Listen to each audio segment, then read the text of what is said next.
स्त्री आरोग्याचे मोजमाप हे तिच्या मासिक पाळीच्या आरोग्यावरून केले जाते। अनेकदा महिलांना तक्रार असते की त्यांना खूप जास्त ब्लीडिंग होतंय, पण ब्लीडिंग खूप कमी होणं हे सुद्धा आरोग्यासाठी चांगलं लक्षण नाहीये। आता जर तुम्हालाही नेहमीपेक्षा खूप कमी रक्तस्राव होत असेल किंवा फक्त स्पॉटिंग होत असेल तर त्याकडे दुर्लक्ष करू नका।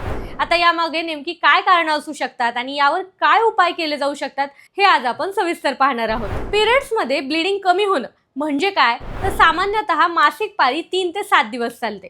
पण जर तुमची पाळी फक्त 1 ते 2 दिवसातच संपत असेल किंवा रक्ताचा प्रवाह हा अत्यंत कमी असेल तर त्याला लाईट पिरियड्स म्हणतात। याला वैद्यकीय भाषेत हायपोमेनोरिया असंही म्हटलं जातं। आता जर ही समस्या वारंवार होत असेल तर शरीरातील अंतर्गत बदलांकडे लक्ष देणं गरजेचं आहे। आता ब्लीडिंग खूप कमी होण्याची 7 मुख्य कारणं आहेत। त्यातलं पहिलं म्हणजे स्त्री शरीरातील इस्ट्रोजन आणि प्रोजेस्टेरॉन या संप्रेरकांचा समतोल बिघडल्यावर पाळीवर थेट परिणाम होतो। दुसरं कारण असं की मानसिक चिंता आणि स्ट्रेसमुळे शरीरातील हार्मोनल सिस्टीम ही विस्कळीत होते। यामुळे ब्लीडिंग हे खूप कमी होऊ शकतं।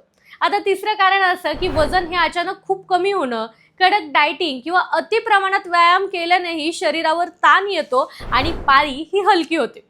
चौथं कारण असं आहे की अनेक महिला या गर्भनिरोधक गोळ्यांचा वापर करतात आणि या गोळ्यांमधील हार्मोन्स जे असतात ते गर्भाशयाचं अस्तर पातळ करतात। यामुळे रक्तस्राव हा कमी होऊ शकतो। आता पाचवं कारण हे आहे PCOS किंवा PCOD।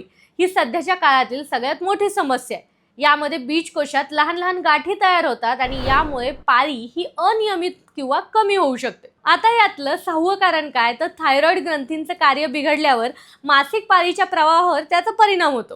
7वं कारण असं की वयानुसार होणारे बदल, जसं की किशोरवयीन मुलींची सुरुवात किंवा रजोनिवृत्तीच्या म्हणजेच मेनोपॉजच्या जवळ असलेल्या महिलांमध्ये ब्लीडिंग हे अत्यंत कमी दिसू शकतं। आता यातील धोके आणि जोखिमा काय आहेत बरं, तर कमी ब्लीडिंग होणं हे केवळ वरवरचं लक्षण नसून ते शरीरातील इतर आजारांचे सुद्धा संकेत असू शकतात।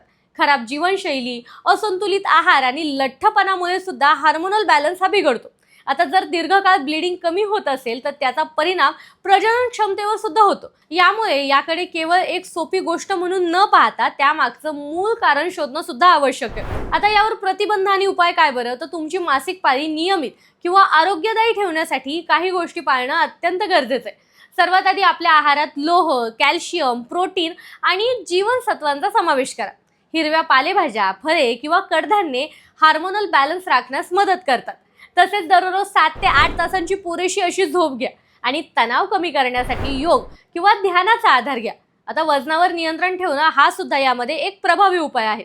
लक्षात ठेवा, प्रत्येक स्त्रीचं शरीर हे वेगवेगळं असतं, पण जर तुम्हाला सलग काही महिने ब्लीडिंग खूपच कमी होत असेल किंवा त्यासोबत प्रचंड वेदना किंवा अशक्तपणा जाणवत असेल तर यावर घरगुती उपायांवर फक्त अवलंबून न राहता त्वरित स्त्रीरोग तज्ज्ञांचा सल्ला घेऊ शकता तुम्ही। आता योग्य वेळी केलेली ही जी तपासणी आणि उपचार तुम्हाला भविष्यातील मोठ्या समस्यांपासून नक्कीच वाचवू शकतात।